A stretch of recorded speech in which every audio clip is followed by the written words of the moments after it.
Hi, I'm Chuck Colson with this week's 2-Minute Warning. A few weeks back, I spoke at Beeson Divinity School in Birmingham, Alabama, where my good friend Timothy George is dean. Timothy's one of the great theologians alive today.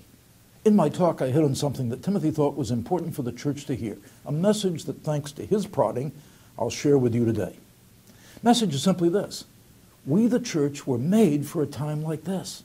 In the midst of national despair, economic collapse, political gridlock, we, the church, are in a unique position to show the way out of our troubles. Let's understand why we're in such a fix today.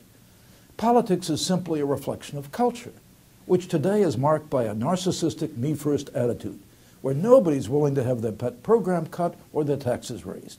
No wonder Washington's tied in knots. Now, what do we mean when we use the term culture? Simply that refers to the habits, attitudes, values, and way of life in our society. But the term itself comes from cult. That is the belief system that informs our values and attitudes. So if politics is sick, that's a reflection of a sick culture. And who's to blame? The cult, the belief system that dominates our lives.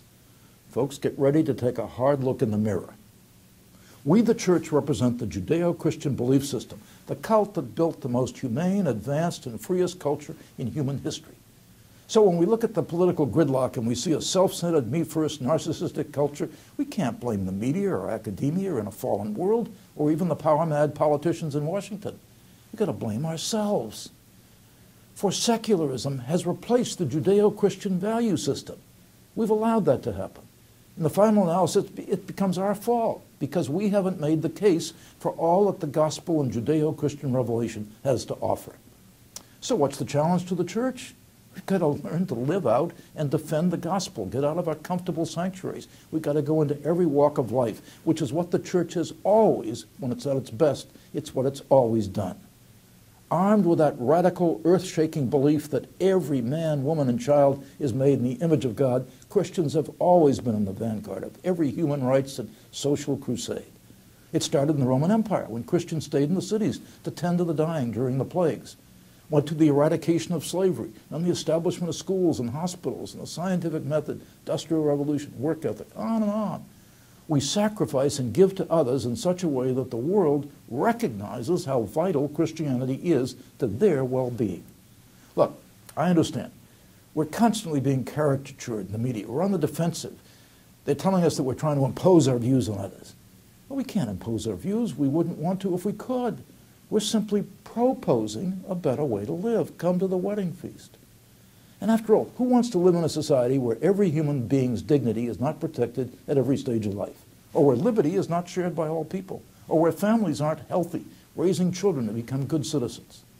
What the Christian faith teaches is the only rational way to live a good life, and we've proved it through 2,000 years.